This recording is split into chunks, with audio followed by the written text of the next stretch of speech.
come back in before they go to recess, right?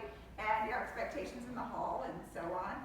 And you can always use like, you're in an upper grade now, so, you know, we need to. I love to challenge them, like if you get a compliment in the hall from a principal or a teacher, we get 2 marbles in the jar, not just 1 if you do something like that. And that gets them. Now they don't have to be robots, but you know, let them know. But as you practice those procedures, physically show them. So if this is the door where they line up, physically show them what to do. Push in your chair, and then you walk, and we don't do this. You like show them what to do, and then you'll know you're in the right spot if you're like along these tiles, or if you can see the door in front of you, okay?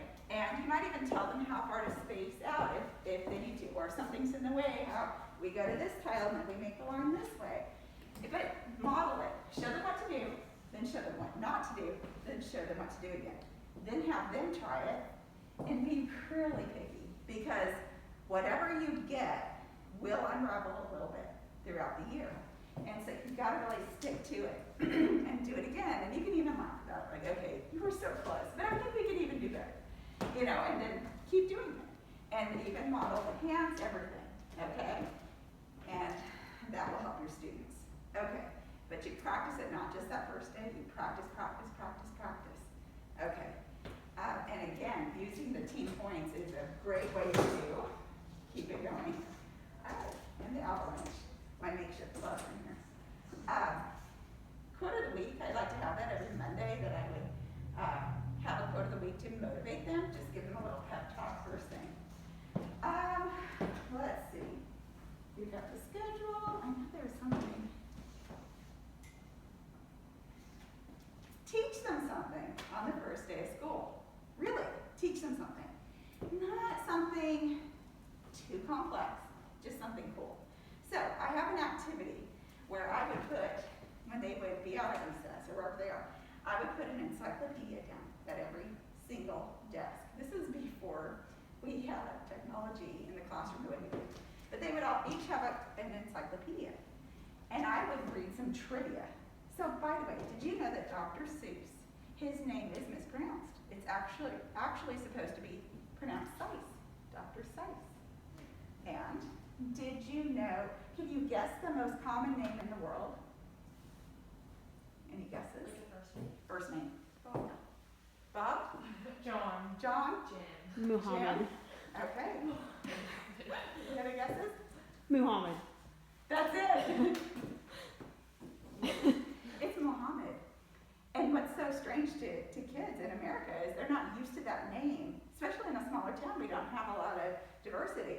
So, but if you look at the entire world, Muhammad is the most common name. And it's, when you said John, I thought biblical background, you know, a lot of people are named after, you know, there's a lot of Marys and Josephs, and, you know, that's, sometimes people will think that. But Muhammad is actually the most common name. Really mind-blowing, isn't it? But trivia is popular. Trivia Crack, is that the name of one of the apps that people like to play? Sometimes you can go to a restaurant and play trivia on the TV system there. But trivia is pretty fun. Well, my ulterior motive is, and I'm sure you're learning about the 6 traits of writing in your ELA class, but this is what the state standards are using for writing. And ideas and content, we want our students to not just know a topic, but they need to develop that topic and know a lot about it. So, I'm going to tell you something I learned from an encyclopedia. So I take the B encyclopedia, and I say, boys and girls, can you believe that? I say, now I can say, 5th graders, guess what I learned in this encyclopedia? I learned something new about bananas. Did you know that bananas can be purple or red? And they're really, they're also radioactive, and their peels are used in the textile industry. Isn't that interesting? Wow, and I also learned in that B encyclopedia that baseball comes from a game called rounders. It's a European game. It's just like baseball, but here's the difference. You know, in baseball, when someone has the ball, they can get someone out by tagging them with the ball. Yes, and Baxter Springs is a big baseball town, and probably the town too. kids, you know, they were like, "You're kidding," and I learned that in an encyclopedia. So what did I do? I took a topic, baseball or bananas, and I expanded it. So think about this. I want my students to not just write. I want them to write the interesting facts, right? So I say, okay, I'm going to give you a challenge. You're each going to get this sheet called Encyclopedia Explorer. You're going to find one topic, and you are going to come up with 3 new facts about it, and then report back to the class. And it's so fun. You see your whole class are like digging through an encyclopedia looking for something. It might be, you know, a plant or a famous person or something about a state or whatever it is. And it's always so interesting. Megan uses it with her students. But I'm going to help you try it. Something else that you can do with this now is I have my college students, they can just take any topic they like and they can Google it. And if you wanted to check out bobcats and you can learn something that you didn't know, not just 3 facts, but 3 things you didn't know about bobcats, you could do that. Or you could just, maybe you love coffee, maybe you love something else.